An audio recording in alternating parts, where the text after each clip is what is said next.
Alright guys, here's a quick tabletop review of the SWR Octane9HD. This is the newest Octane from SWR Silencer Co.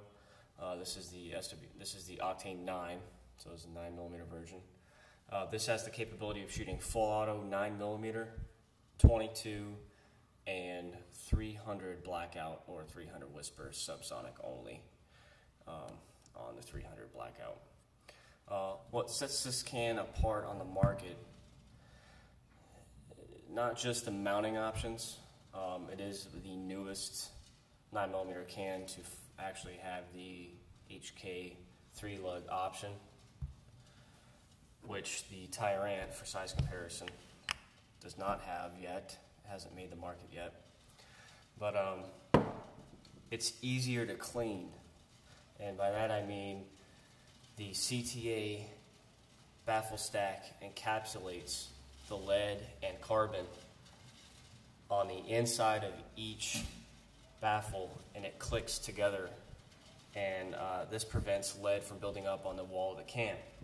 The Tyrant, which came out before the Octane, the issue with this is when you take it apart to clean it, you oftentimes have to pound out the core because of carbon build up on the tube, and the K baffles get stuck on it as you push them out, unless you clean it very frequently. I do not. I've always had a problem with the 9.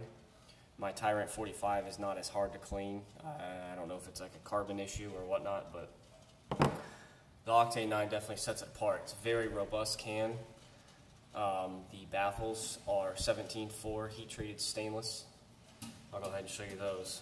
They did something interesting with this can. If you look at the end cap, it looks pretty gnarly, but it's actually functional.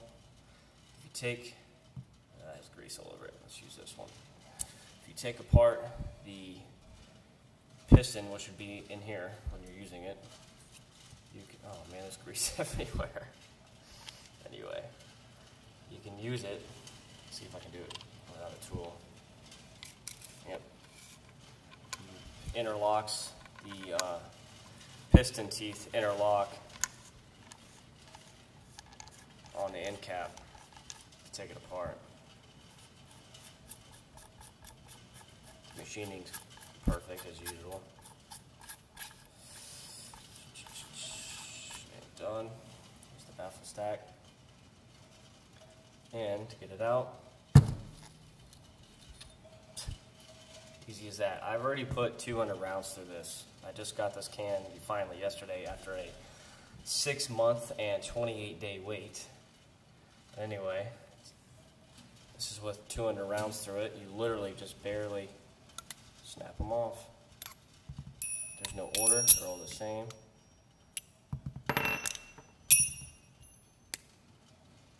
So, as you see, 200 rounds, not too bad.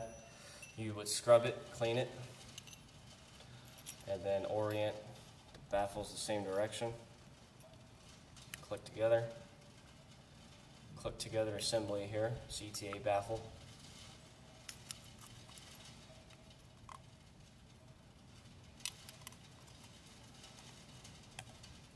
As you see, the lead would build up right here.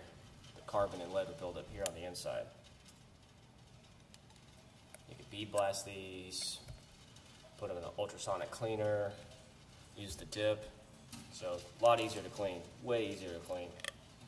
Probably the best can on the market right now, if you only wanted to buy one pistol can, would be the 45 version of this, the Octane 45.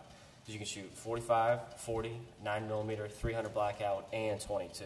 And it's easy to clean, so what's not to like about that? So to put it back together, I always line up this with the writing so I can use it as the point of impact orientation marker.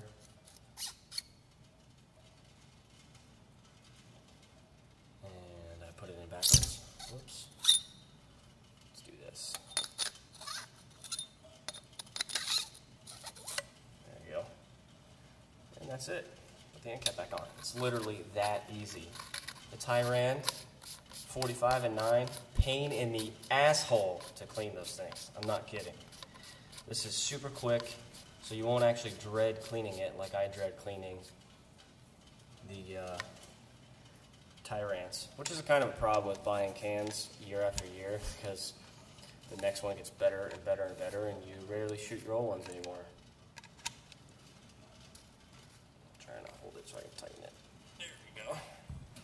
Now, if I wanted to shoot this on a pistol, I would use like a, let's say a Glock 19.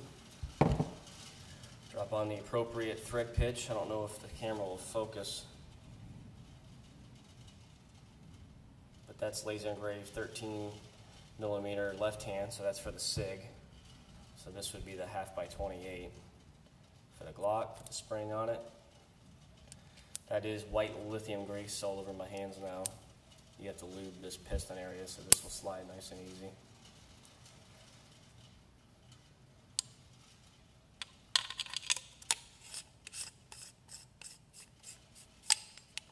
Toolless.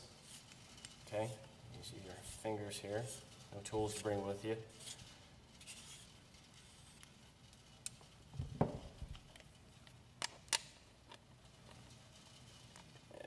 Get there. That's it. To change the point of impact shift, okay, just like a clock, just like the Tyrant, pull forward, twist, pull forward, twist. So like a clock, as you shoot, you'll see your round left, right, up, down. Try to dial in the can as close as you can get so your point of impact shift is minimal. Now I'll show you the other mounting options. Alright, swapped out the piston. This is the left-hand thread piston. Here it is shown on the SIG. Alright, now say you wanted to shoot your Octane 9 on a fixed barrel.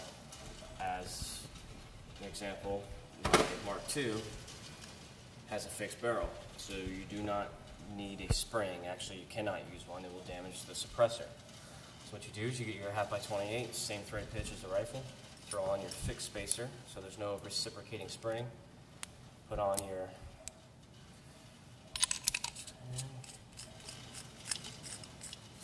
now you can use this can on your 22 rifle or 300 blackout, if that's what you're going to use it on. Actually, it looks pretty nice on here. There it is on the mark. Alright, so you had a 9mm AR-15 or MP5 or whatnot. You wanted to use HK 3-lug. You would remove the piston assembly and thread on the HK 3-lug mount. Okay. Simply insert it, push, and quarter turn. That's it. It's on. Push down, press the spring, rotate, remove. You can set 3 different points of impact here. Push, rotate. It's locked on.